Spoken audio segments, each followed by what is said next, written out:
Hi, this is Heather, and I am back with a tutorial for you today. It's been quite a bit since I've done one. School's been very busy, and I've had some freelance things that I've been working on also, along with my job and my child. So, now I have this one that I'm going to do for you today.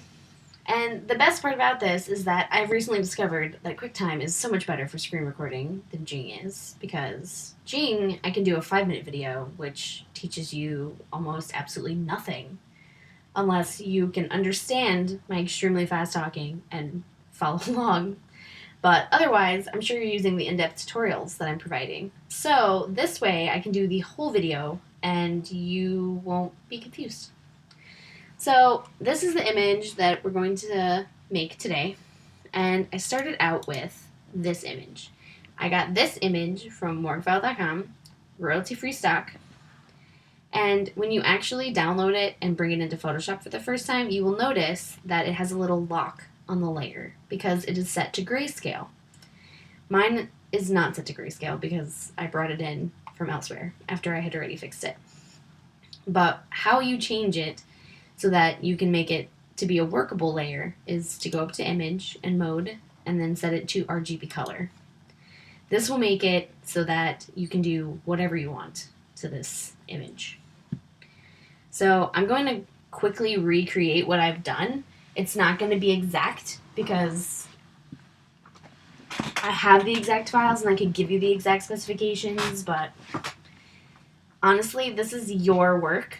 And I want it to be set to your specifications. Like, I have my specifications I used, but that doesn't mean that you have to follow them to a T. So, first of all, what I'm going to do is I'm going to make a copy of this layer. And you can do that by either duplicating the layer by right-clicking, or you can go to Control or Command-J to create your second layer. So what I'm going to do is I'm going to set it to about 50 or so. And I'm going to grab my move tool, which I already have. I'm going to hold down shift. I'm going to shift this over just a little bit so that the eyes are like the eyeballs are like right next to each other. Now what I'm going to do is I'm going to create a mask, and I'm going to use a soft bristle brush set to like 65 opacity. It's like 300 size. If you want to make it smaller or bigger, feel free. You can use the bracket keys to make your brush smaller or bigger, or you can right-click and create the same thing. So what I'm actually going to do is I'm just going to get rid of this line right here because when I shifted it over, I created that line. And I'm actually going to remove this little part on the shoulder too. I want to leave the hat there because I like the hat. Okay, so now what I'm going to do is I'm going to click back into my main layer, not my mask, but my main layer. And I'm going to create a blur on this. I'm going to use a Gaussian blur, and it's actually set to what I used originally, which is 17.6. So you're going to click OK, and then I'm going to add a color adjustment. So if you click on this one that looks like the little weights, I'm going to set it, I did mine to like a super red tone, so I'm just going to add in like a little bit of green, red, and then some yellow. Now, I don't want this color adjustment to be on all the layers. I only want it to be on this layer, which I'm actually going to rename Man Feed so that we know what's what. So with the color balance, if you click this little button right here where it's giving me, if you hold over it, it'll tell you that this adjustment affects all the layers below it. So it's actually going to only affect the layer directly below it, because watch, if you click it, my black and white's back. But what you will notice is that there's like some weird pieces in here that are still red. So if I go back to my mask, I'm just going to uncolor that a bit. Like I want to get rid of this stuff and this right here. And I actually want to get rid of all this outside of the hat. You can set your opacity higher so that you don't necessarily have to do it this way, but it's not totally necessary because I kind of like it with the weird tone in there. And then I'm actually going to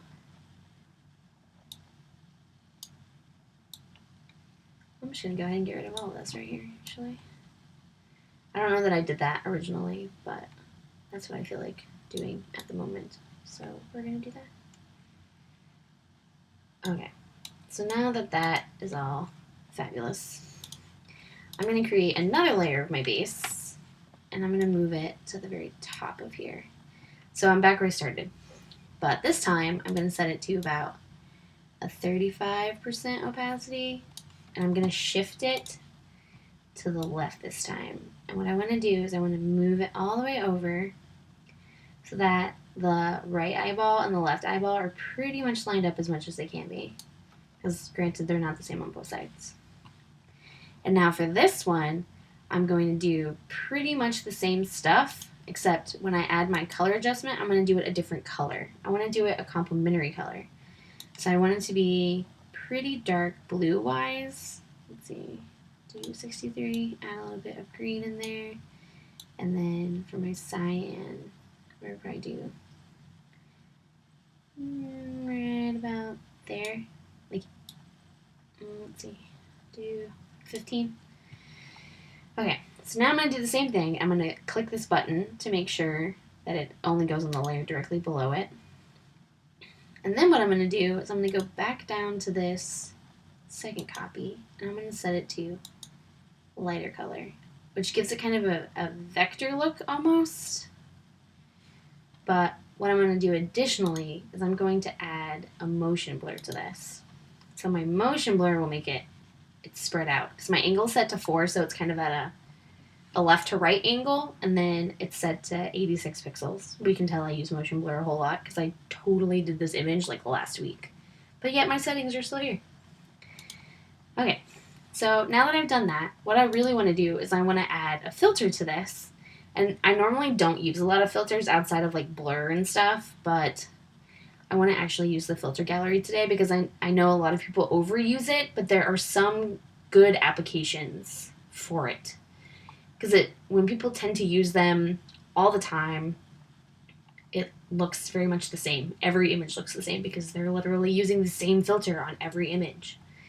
So what I'm going to do is I'm going to create a combined layer. And how I'm going to do that is I'm going to hold down Shift, Control, Alt, and then I'm going to hit the letter E. And that's going to create what's called the stamp visible. Like if you look in your history palette, that's exactly what it's called, as a stamp visible. And it's pretty much like a combined version of all these layers. So now I'm going to go up here. I'm going to go into my filter gallery. And of course, it comes up really large. And how you can fix this is if you just go down here to where it says 100% and you say fit in view, then it'll load it so that you can see the entire image. And this one's actually already set to the one that I had used, but there's like a million different filters you can use. Like Film Gram is popular with a lot of stuff. The Paint Daubs is interesting. And I actually was going to use the poster edges, but it was a little bit too much for me. So I stuck with the palette knife. As soon as it loads. But I actually posted my specific details in the in-depth tutorial so you can see. So I'm just going to click OK. So now that I have this, I'm going to start adding in other things. Like I want to add in some squares. So for this, I'm just going to add a shape. I just want to add a square, like just like this. And the color that I used for it is this pastel red orange. So you can use that for your fill, and then you can also use it for your stroke. It should save it for you, so you're good. And then now if you look over here at the properties, you see that you have your shape path, and you have your density, and you have your feather. So I actually feathered mine out quite a lot, probably to about there. And then I set it to soft light because it gives this glow right here that I really like. I like my glow. So now what I'm going to do is I'm actually going to do another square, but I'm going to do it on the bottom half right here. But this time I'm going to change the color. This time I'm going to use like a pastel magenta is what I used. Pastel magenta red maybe? Is that the one I used? I think it was just pastel red. So I'll just go back in here. And I will do the same thing. I will feather it out. And then this time I'm going to set it to a different setting. I'm going to set it to like color burn. And you can actually reduce the opacity on this so it's not, well, maybe not. I can move it up. I can actually make this bigger. So let's go to Command or Control T. You can actually just stretch it out a bit so that it fills up that whole bottom half.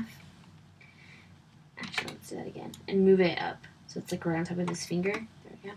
And then you can actually feather it out even more to let it, because it helps it to blend. So I'm blending these two squares together. Like, do you see? Because if you go back, you can see exactly where that line is, right there across. But I want it to blend in with the top. So I'm going to feather it out quite a bit so that it's blended. All right. So now what I did is I actually added in some text. And the text that I chose to add in was the lyrics from a song by Yumi at Six called Take Off Your Colors. And I thought they would be really fitting for this. So I did. But what I'm going to do first, because I have my original PSD file in here and it's saved. So I'm going to turn off all of these layers. Maybe turn off all of this stuff. Okay. And I'm going to go into my original and I'll show you because I just literally redid it for you. So you can see how I went through. Now, here's my text layer. And I did my text and I literally pasted it in there. And this is still a text layer, so I can still edit this. And I used a lot of kerning. If you've never kerned before, it's a really good way to make it so that you don't have to have each of these words on a separate layer. Having them on a separate layer is time consuming and it gets in the way and they get mixed up and it's a pain to have to keep clicking through. So I'm going to show you really fast how to kern. You can use your keyboard for this and you can hold down Alt and you can use your left and right keys to kern it wider or smaller. So let's go back. I'm going to fix that back the way it was. But you can also do it so that it's up and down. So if you select this whole thing and you go up here to your character menu, this one with the A will actually separate this. Like it'll make it super big, super small, whatever else. And then this one is the same. It'll stretch it, which is actually tends to be easier. But if you're just doing like a little tiny bit of kerning, then it's not a big deal. Okay. And what I also did with this, you'll notice, is I changed some of the words to be different colors. I used primarily black, red, and white. And the words I wanted to emphasize, I made different colors. So now that I've done that, I actually created a mask on top of this. You can see that this is my mask, and I'm actually going to disable my mask. So you can see this is how it looked before. And then when I enable my mask. So what I did for my mask is I went over here to my brushes and I scrolled down to the very bottom and I picked this one, which is the rough round bristle brush. And I set it to a pretty low opacity, probably like 30 or so. And I just made this considerably a good size. Let's see, probably about 300. And I literally just painted over it.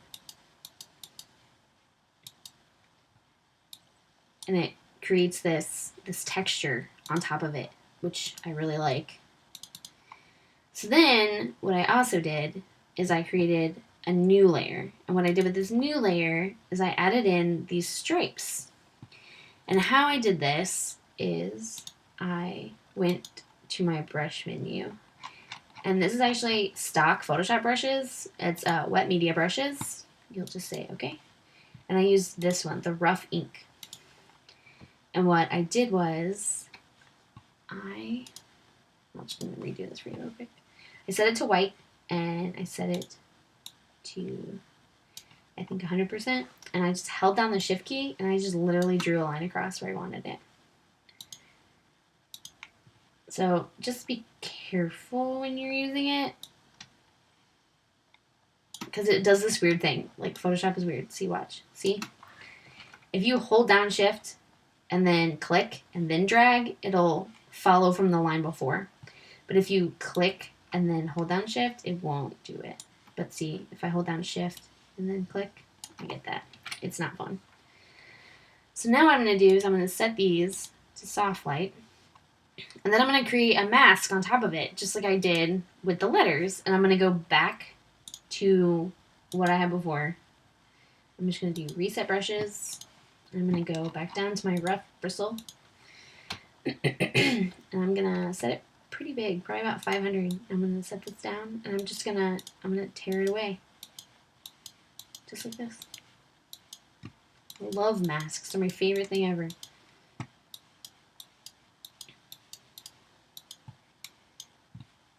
Alright, so once I've done that, then the last thing that I'm going to do for this is I'm going to add in what I like to call cinematic lines, which are fun, fabulous. What I did is I did a rectangle, a black rectangle, and I put it right here at the top.